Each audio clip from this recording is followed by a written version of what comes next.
கோபால கோபால கோகுல நந்தன கோபால நந்தகுமார நவனித சோர பிருந்தாவனச்சர கோபால கோபால கோபால கோகுல நந்தன கோபால.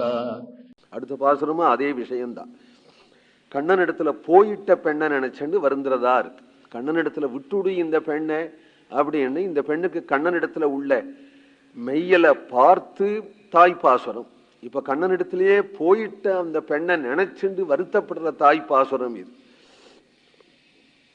நல்லதோர் தாமரை பொய்கை நான் மலர் மேல் பனி சோர அல்லியம் தூதும் குதிர்ந்திட்டு அழகழிந்தாலொத்ததாலோ இல்லம் வெறியோடிற்றாலோ என் மகளை எங்கும் காணேன் மல்லரை அட்டவன் பின்போய் மதுரை புறம் புக்காள் கொலோ. நல்லதோர் தாமரை பொய்கை, நிறைய தாமரப்பூ பூத்து இருக்கக்கூடிய அழகான ஒரு பொய்கை. இன்னைக்கெல்லாம் பார்த்துட்டு இருக்கலாம், அவ்வளவு சோபையா இருக்கும். பனிகாலம் வந்துட்டதானால் அந்த தாமரை பொய்கையிலே பனி அடிக்கும்.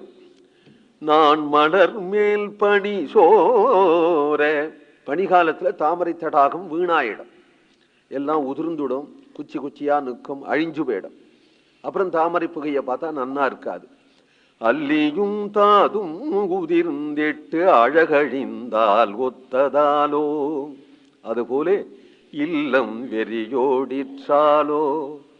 என்னுடைய பெண் கண்ணனோட போயிட்டாளே, இந்த வீட்டை பார்த்தா அப்படியே வெறிச்சுன்னு இருக்கு, அழிஞ்சு போன தாமரை தடாகம் போலே எங்க பார்த்தாலும் வெறிச்சுன்னு இருக்கு.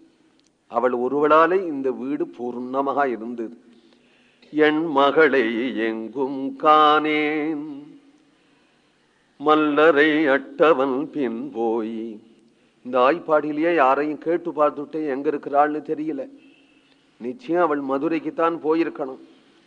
அக்ரூரர் மதுரையில ரதத்துல ஏத்தின்னு போகும்போதே இவள் அழுதாள்.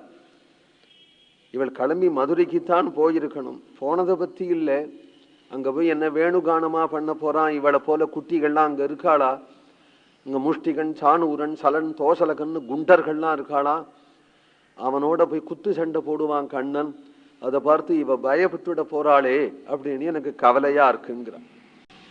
கோவிந்தநாம சங்கீர்த்தனம்.